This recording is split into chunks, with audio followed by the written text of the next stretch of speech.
Okay. So we have these two expressions we want to add them. So I'm going to do it this way. I'm going to say, okay, we got x over x minus 3 plus 2 over x plus 5 equals what? Now, I don't know what open math might have told you, say you kind of cross multiply this or something like that. That doesn't really work when you got 3 of them to add, so I don't even like to talk about that. Okay. The rule that we can use in mathematics is we can multiply this by 1 and we multiply this by 1. Because multiplying by 1 doesn't change anything. Okay. Now, we do need a common denominator in order to add these. So as you know, and you know, everybody did this. It got a correct answer, but the intermediate step needs to be in there. Okay. At least I really kind of want to see it. I don't necessarily require it, but it's a good thing to have it. Okay. So anyhow, the intermediate step is we use the idea that if I multiply this by 1 and multiply this by 1, it doesn't change the solutions. Well, the one that I multiply this by is going to be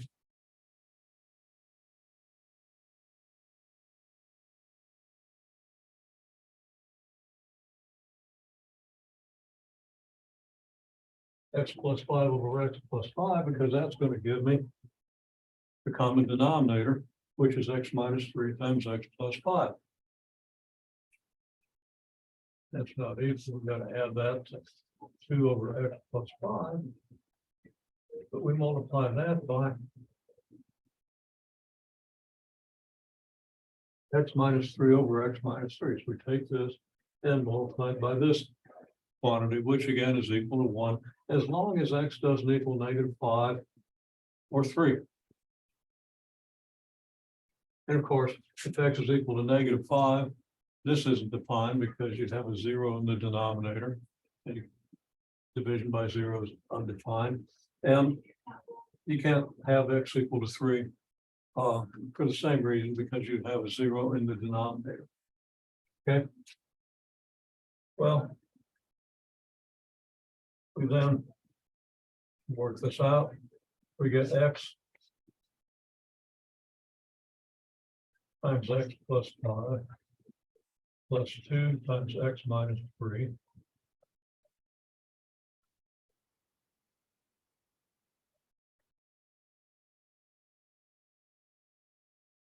with a common denominator of x minus 3 times x plus 5. And I actually skipped a step here, where I could have written this out. I could have multiplied the x by the x plus 5 and gotten x squared plus 5x. Could have multiplied this and gotten 2x minus 6. And written each with the denominator x minus 3 times x plus 5. And I think we understand that these denominators are going to be the same, so we can simply add the numerators. And the numerators are going to be this times this, this times this. I'll be a little more explicit about that in the next example. Okay, so we multiply this out, we get x squared plus, okay, we're going to get a 5x, but over here we're going to get a 2x. It's going to give us 7x. And then we have x, well, then we have 2 times -3, which is -6. That's over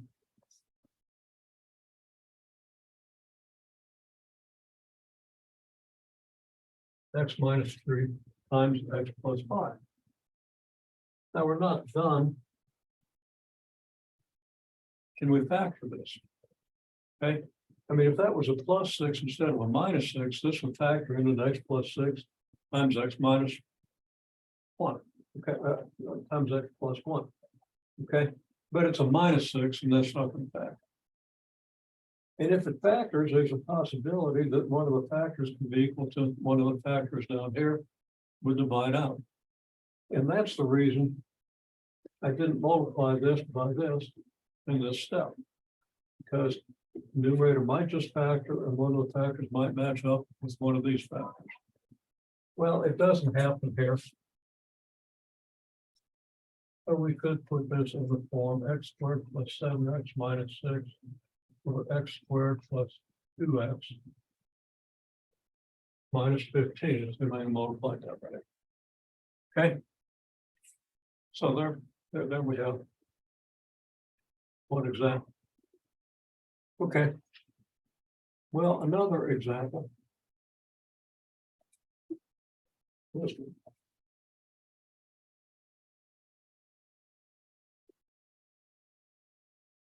Well, let's write this out. We've got x over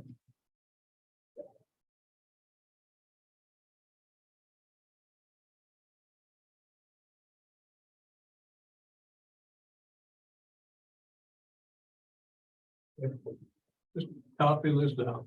X over x squared plus 5x plus 6, x plus 2 over x squared plus 3x plus 4x plus 3. Okay, well, that equals x over x plus 2 times x plus 3, this package.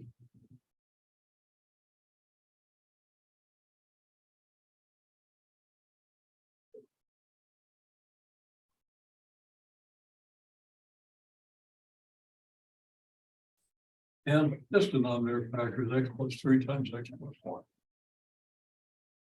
Now we need a common denominator. Well, the common denominator has to have x plus 2 and x plus 3 in it. We don't need another x plus 3. As long as we got x plus 3, we've got this one covered.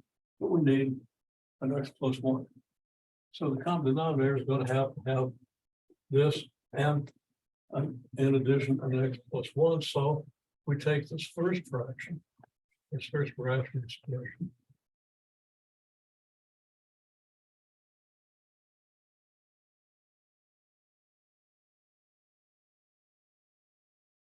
And we multiply by x plus 1 over x plus 1. Then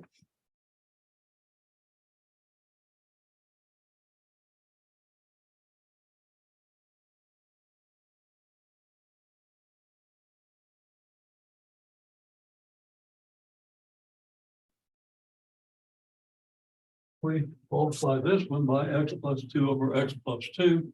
And we see now that the denominators match. Now I'm going to do it in a little different order than what I did before.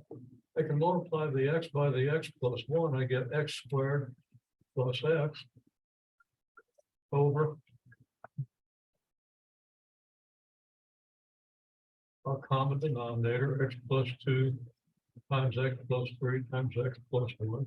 Then it's going to be minus to multiply the x plus 2 by the x plus 2, either using the distributive law or a special product, because it's actually the square of x plus 2. Okay, so either way, you get x squared plus 4x plus 4.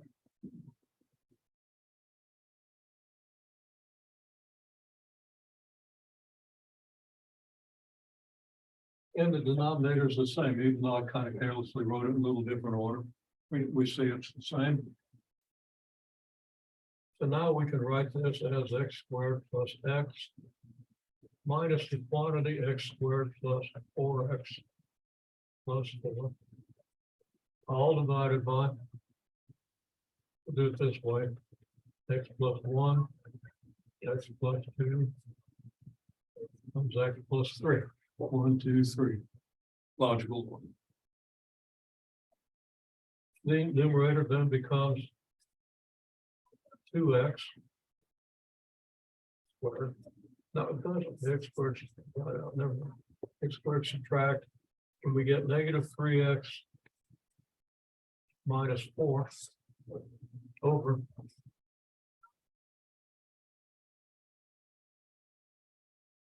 the denominator. And that's not going to factor. There's no 3x plus 4 or negative 3x minus 4 down here. Okay, you can't get that out of any of these. And there's a rule that ensures that that's the case. If you multiply these out and then factor the result, it would still end up with these three factors. Okay, you can't express something that's factored in this form. And then, of course, this is as factored as you can get. You can't factor the same thing twice and get different factors. Okay. It's a uniqueness of the factorization. So I just mentioned that. So there would be no point in like multiplying these out and then trying to factor it again to see if you get a minus 3x minus 4. It's not going to work out. That's not going to divide out. Now, as far as I'm concerned, when you have it in this form, you're done. Elsewhere, you have to understand how to multiply these, and you have to multiply 3 or 4 binomial terms or quadratic terms to show that you know how to multiply polynomials. You don't have to prove that anymore, and polynomials are typically kind of worthless unless they're factors. Okay. You can't figure out how to graph, and you can't do much of anything with them. So not factors. All right. So let me just ask you to do one more example. And that would be, let's say,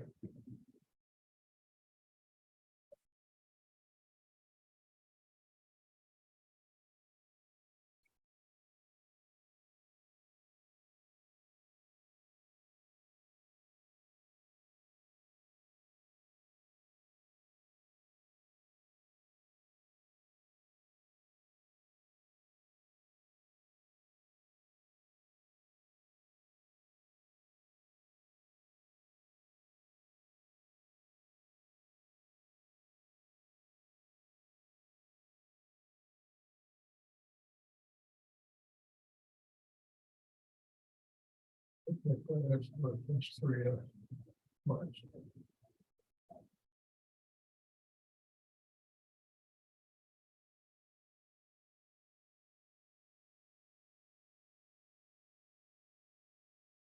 Okay, so we have this expression, so that factor, the denominator's factor.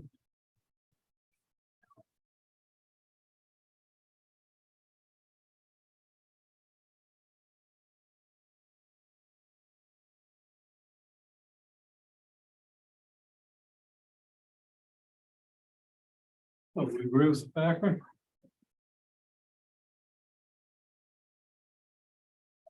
It works. 4x minus x gives us 3x. Then 4 times -1 gives us 4. 4x and 1x gives us 4. That gives us 5x. And 4 times 1 gives us 4. So it all works out. Now, we see that the denominator, first of all, has to contain both x plus 4 and x plus 1.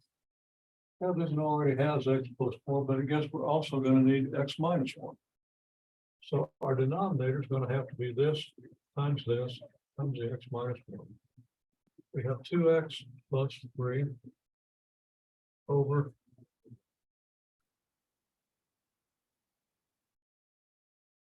x plus 4 times x minus 1. Multiply that by x minus 1 over x minus 1.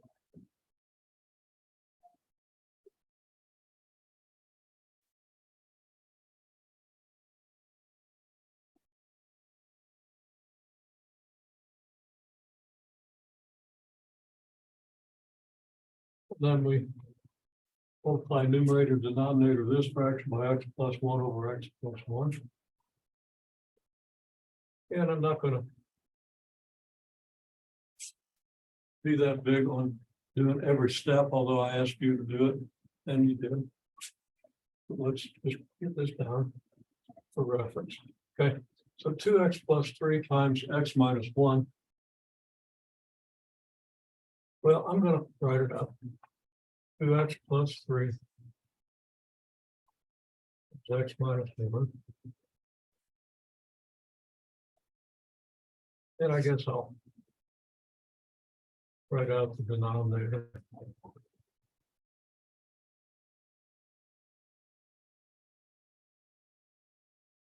Yeah, I wrote this as x minus 1 here. I've been careless. This is an x plus 1.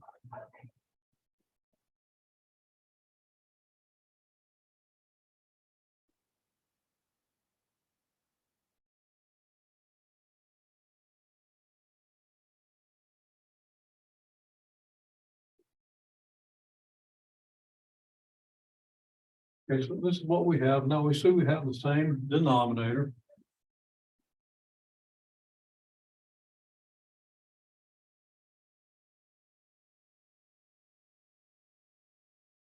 I'm going to put an equals with 3 dots here. There's a step I'm skipping where I would multiply these out and still keep it as 2 separate fractions. But we can see, multiply this out, we get 2x squared. And then we get 3x minus 2x, that's plus x minus 3 minus the quantity 3x squared. 3x minus 5x and minus 2x minus 5 over our common denominator.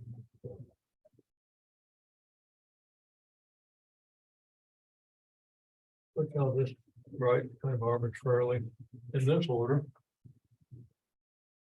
Now we can combine the 2 polynomials and top 2 quadratic expressions. We get negative x squared plus 3x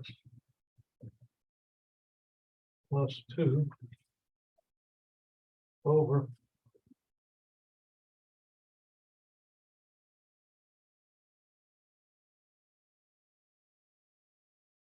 this. Now, does this agree? Or did one of us mess up? Oh, you messed up. I'm not sure. I could have messed up because I did that kind of quickly, right? I did a lot of it in my head, and that's always unreliable. Okay, well, we had a slight disagreement. Somebody got a negative 2x here. Everything else agreed. Tracing that out, unless there's a mistake in some of this, okay? I've got a 2x and a negative 1 here, so that's negative 2x plus 3x gives me a plus x. Now, a 3x and a negative 5x gives me a negative 2x. When I subtract the negative 2x from the x, I get x plus 2x, which does give me x plus 3x. Now, the other question is, did I copy everything down right? So I think I see everything. Should be this, should be this. Let me take one more look at your work because and make sure we identify the error, make sure it isn't mine. Usually is. Trying to stop this recording. There we. Okay, I'm pretty sure we've resolved this, and surprisingly, it was your error and not mine.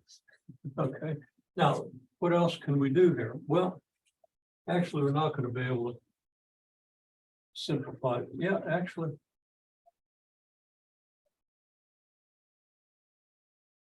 No, we're not going to be able to simplify it. That was a plus x squared. We'd be able to factor this as x plus 1 times x plus 2. And the x plus 1 would articulate with this x plus 1 and divide out, but it doesn't. Now, just to be sure. Well, I'm not going to be sure. If we use the quadratic formula, I would find the discriminant is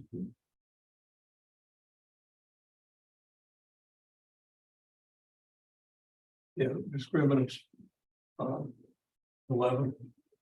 So square root of 11 is not a rational number. It's not going to factor. So that's it. Now,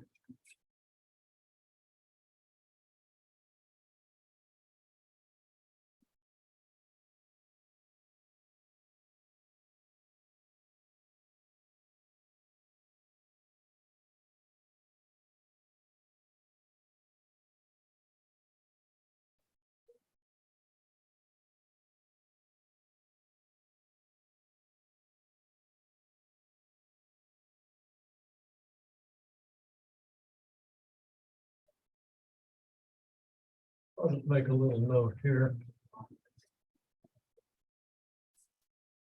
I can use the quadratic formula, which, you know, but we haven't done all that much with as far as factorability. The discriminant here is 9 plus 8, which is 17. Square root of 17 is not a rational number. And that tells me, and we'll go over details of that when we need them, that you can't factor this over rational numbers and certainly not over integer. So that there's not going to be any factor of this that articulates the factors of this, and there's no point in writing this in factor form. Okay, so we can take that as final form, but of course we could always multiply out the denominator, and if Open Math asks you to actually do that, you get to do it. Okay. It's not a bad exercise. Keeps reminding you about the distributive law, but that's very good. Okay. Now, this is a big deal because pre-calculus students have a terrible time learning to do this typically, except the ones who've had a really good algebra background, as you have. Okay.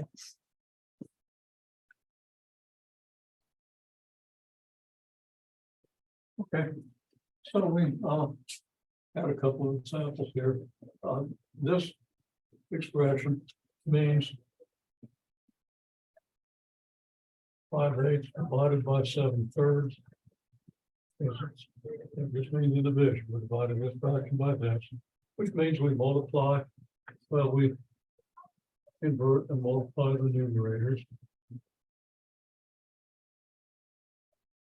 So the 7/3 becomes 3/7, and the division becomes multiplication. That equals 15 over 56.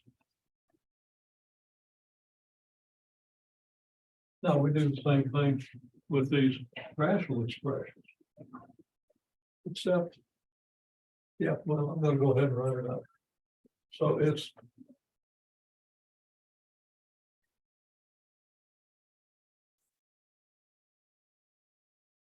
this divided by this.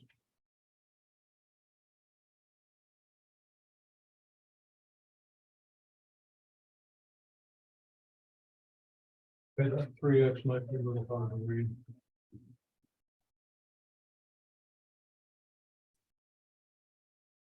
Now, both this and this factor, we get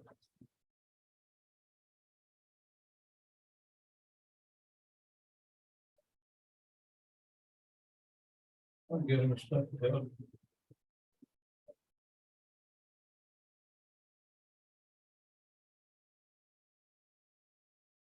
No reason I couldn't have done that, but what we want to do is we want to invert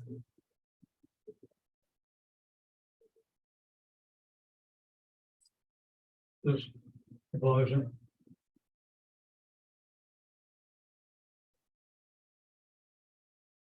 and multiply.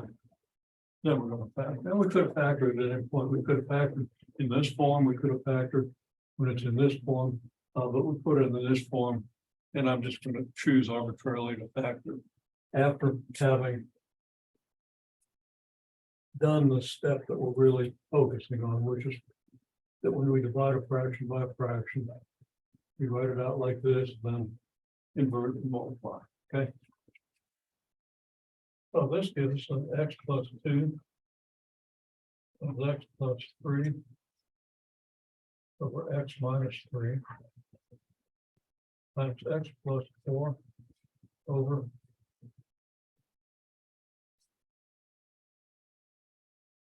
x plus 1 times x plus 2. And then we multiply our numerators.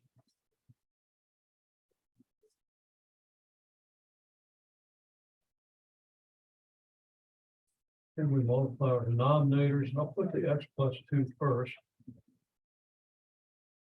because it's going to match up with this x plus 2. And divide out. Then it's going to be times x plus 1 times x minus 3.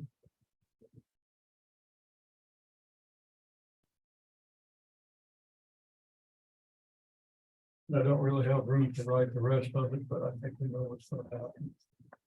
X plus 2 divides x plus 2, and we're just gonna end up with this. I'm gonna take the time on one space to write out that last step because I think it's obvious. And then neither of these factors matches either of these factors. Everything is completely factored, so there's no more factoring we can do. Then if you want, we can write out, and I will write out the final one. The x squared plus 7x is 12 over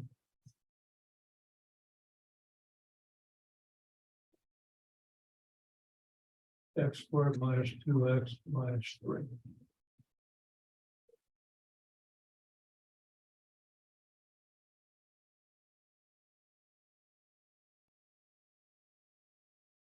Okay, now before people go much further on this, because what everybody seems to want to do here is, write all this over common denominator and so forth, okay? And that would work. It's just fine, but it's a lot of extra work. If you just understand that anytime you have denominators in an equation, you want to multiply by a common denominator, okay? Preferably the least common denominator.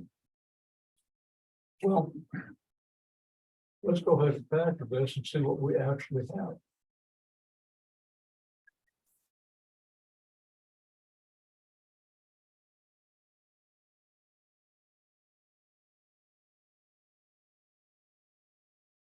Okay, factoring this, we can now see what our common denominator would be.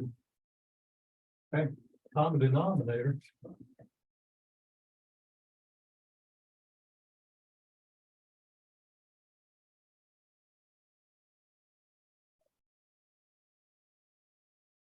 is x plus 2 times x plus 3.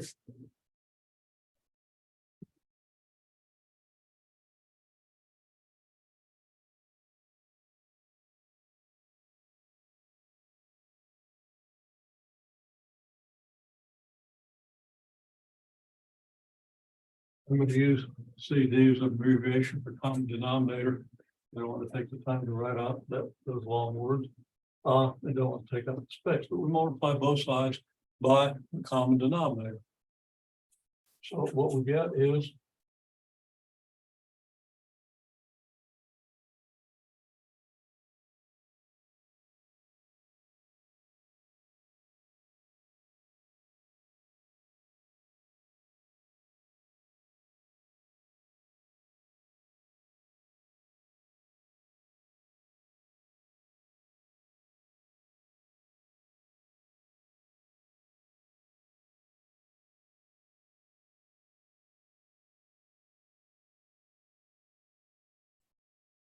multiply the common denominator on the left side.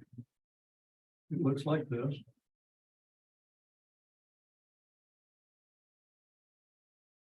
I don't have room to write it out. I should have started with this moving to the left. Still would have been.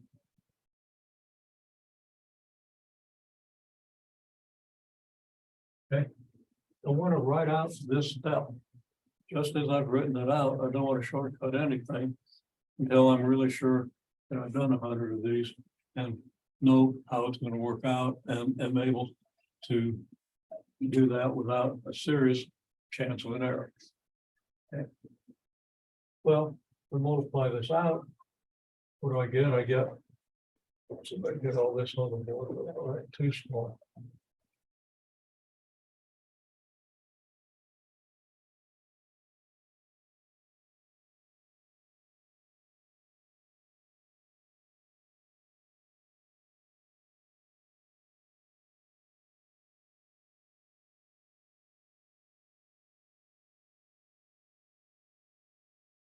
Okay, and have this times this.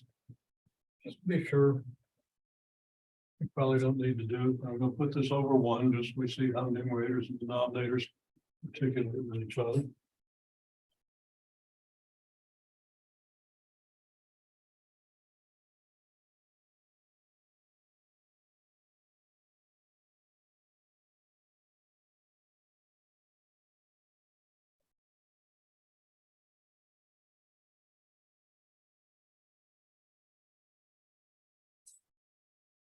And then using the distributive law, I have minus this times this. And that equals 7x squared plus 35x plus 42. Squeeze that in.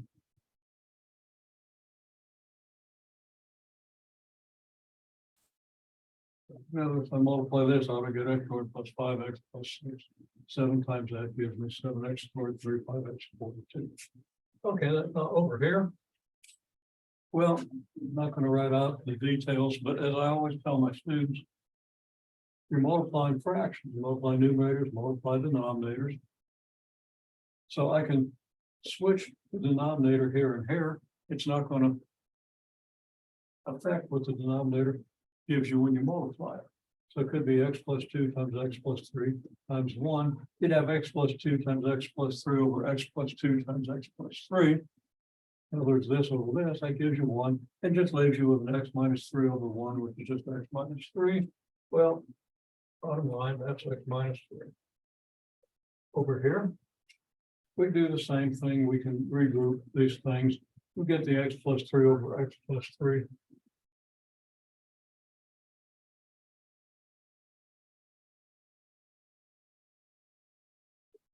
And that just gives us x plus 2 times x minus 2.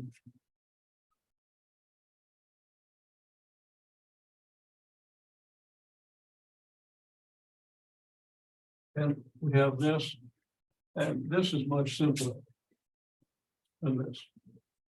And it's much simpler than what you would get if you try to put everything over a common denominator. Because at the end, it's still multiplied both sides by the common denominator.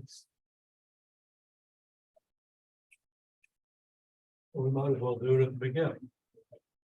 Okay, well, simplifying this, going to have an x squared here, but it's minus. We're going to have a minus 4, but the minus makes it a plus 4. That's minus x squared plus 1.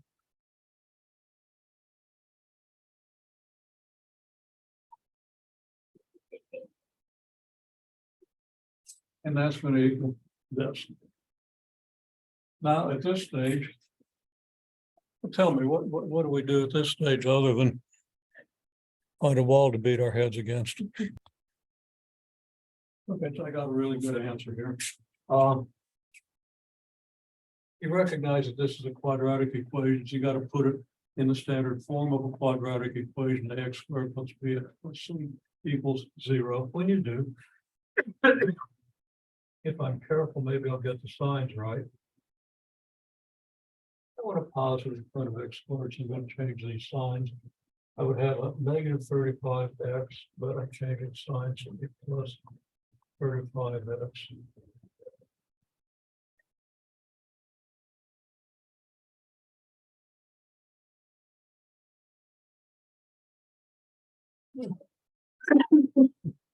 We have this. You know, this is going to factor over the integers because 41 is a prime number. And 41 is not going to articulate with anything that you get out of 8x squared. I mean, you could get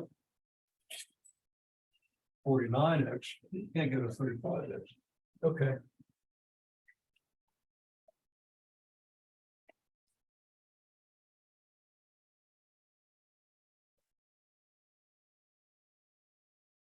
So that's what we have. Okay.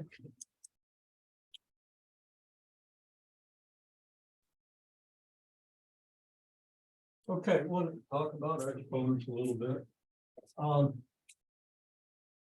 If you do x squared cubed, that means, of course, you're cubing this, which means you multiply this by itself 3 times, whatever. There's not a really good way to say that, but there's a correct way to say it. It'd be too many words.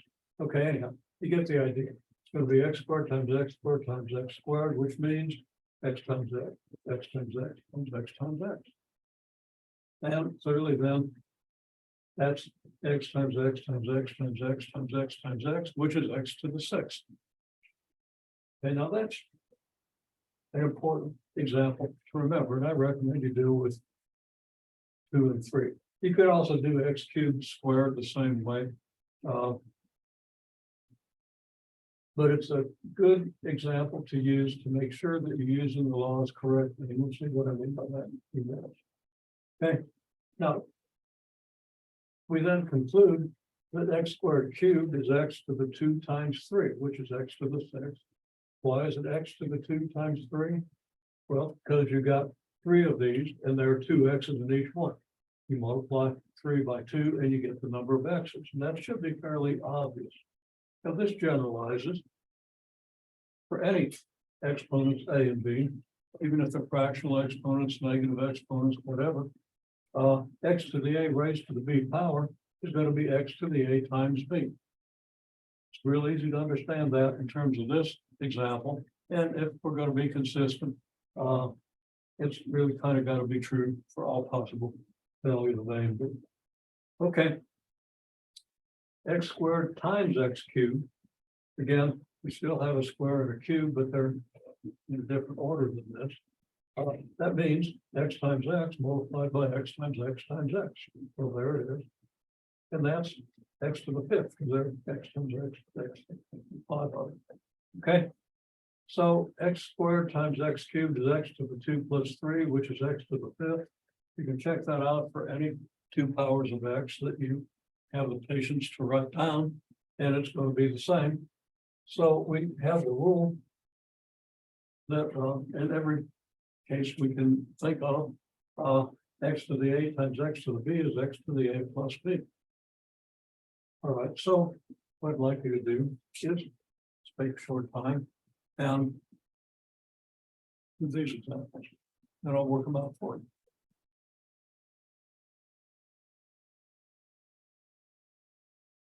Okay, well, hopefully work these out. What's x to the 5th times x to the 7th? You could think, well, I could write 5 x's in a row here, 7 x's in a row here, I'd have 12 of them. Well, that's x to the 12th. And it's not hard to imagine that, but of course you can always quote the rule. You just don't want to confuse this rule with this rule. Okay, you multiply 2 numbers with the same base in different exponents. This is what you end up with. Okay, what about x cubed to the 5th power? Well, you could again write x cubed times x cubed 5 times. And each of those x cubes would have 3 x's, so you'd have a total of 15 x's in a row, just like in this case. So that's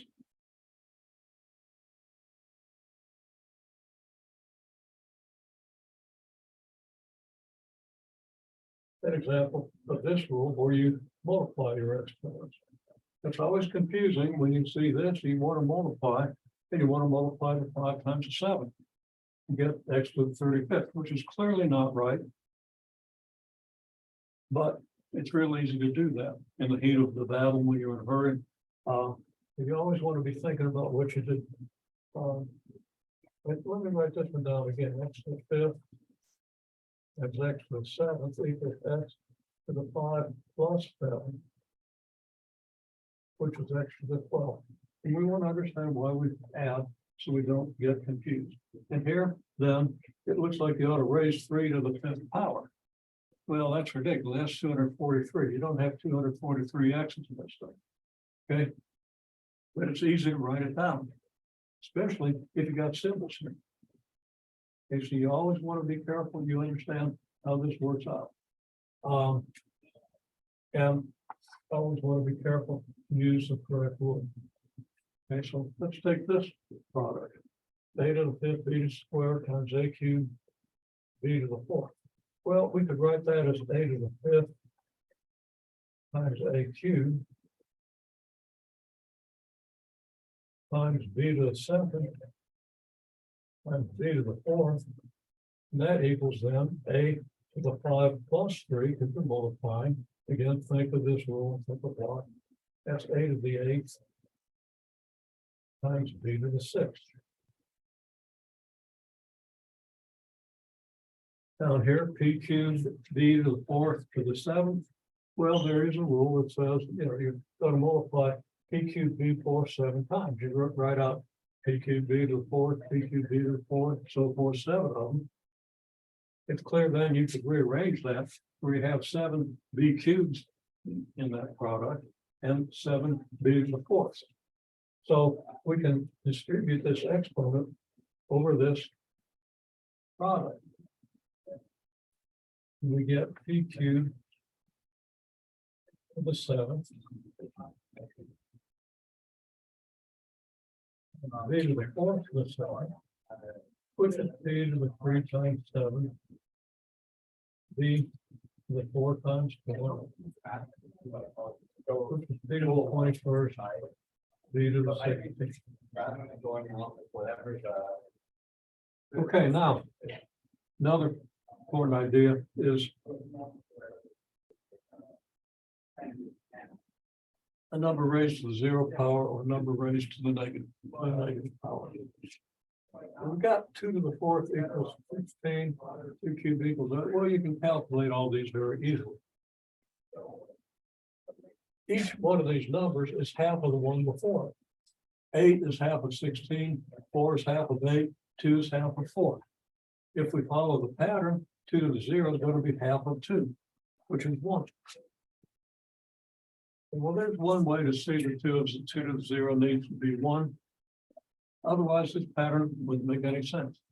And the pattern needs to make sense. Okay, then what's 2 to the negative 1? Well, we've got to divide this by 2. That's going to be 1 over 2.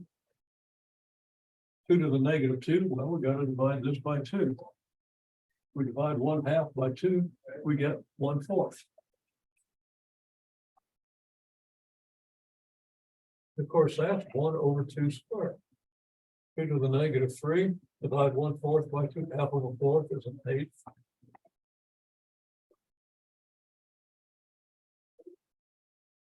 It's 1 over 2 cubed and so forth. So we see that generalizing what we see here, we can claim that any number, well, it's hard to write this.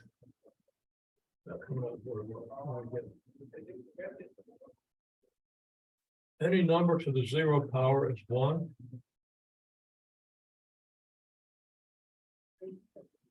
And any number to negative power is 1 over the number to the absolute value of that negative power. Okay. A to the negative n means 1 over a to the n. A to the 0 means 1. Has to be.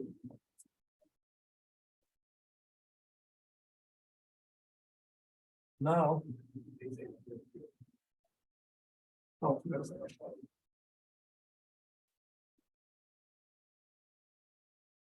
we want to simplify this expression and this expression.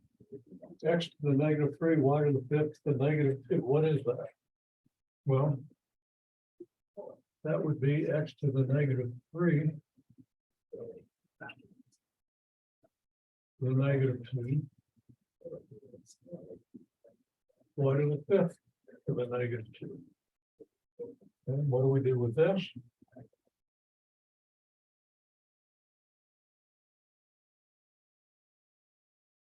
We have a power of a power, we multiply our exponents.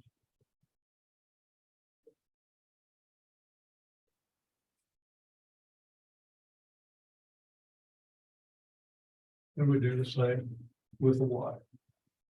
Okay, well, x to the negative 3 times 2 is x to the 6. Y to the 5 times negative 2 is y to the negative 10th. Now, this is one possible form for our result. We want to write our result with no denominators. We have this form. If we want to write it with no negative exponents, we write x to the 6th over y to the 10th. Okay, so this is the no denominator form.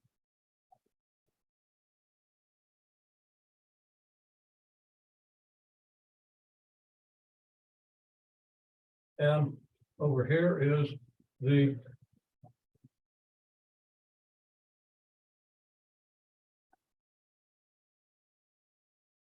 no negative exponents form.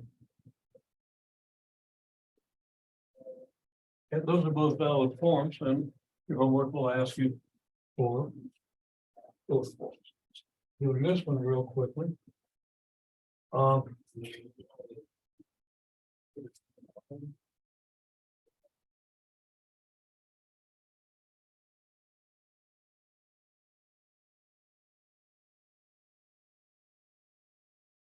This is going to be what?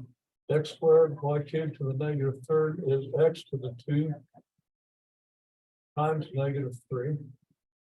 Y to the 3 times negative 3 over x to the negative 4. Y to the negative 2 times negative 4. Just applying the rule. Then we have x to the negative 6, y to the negative 9, over x to the negative 4th, y to the 8th. We don't want to mix the forms. We generally want to write these things in no denominator form or no negative exponent form. Okay. So right now, it's not totally simplified. Okay. X to the negative 6 over x to the negative 4.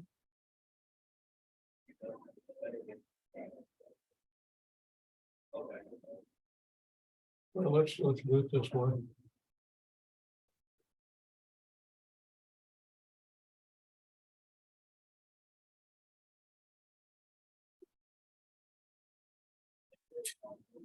Yeah, I'm debating about which way I want to do it.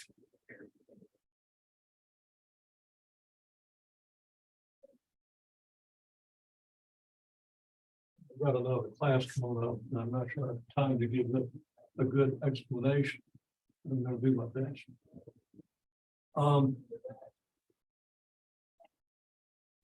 X to the negative 6, y to the negative 9.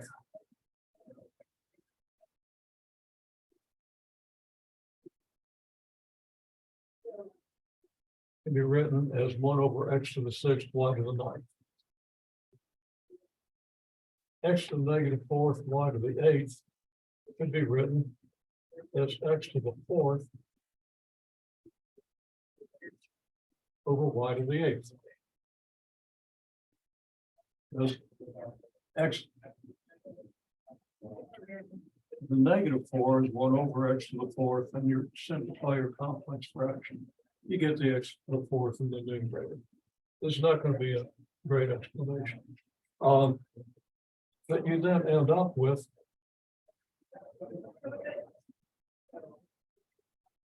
x to the 4th over x to the 6th times y to the 9th times y to the 8th.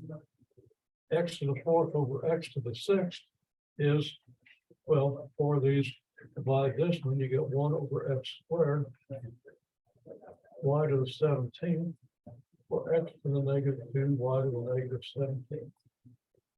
Now, unfortunately, I'm going to have to stop the explanation here. There's much more I need to say about what I did here. But unfortunately, I'm not going to be able to say it on this recording. So we'll pick it up if we have trouble with it.